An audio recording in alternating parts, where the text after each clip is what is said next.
சேர்த்திடுவார். தகப்பன் வீட்டில் கொண்டு சேர்த்திடுவார். நம்புவேன் இறுதி வரை, நம்புவேன் இறுதி வரை,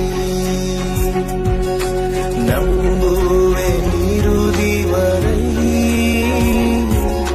நம்புவேன் இறுதி வரை.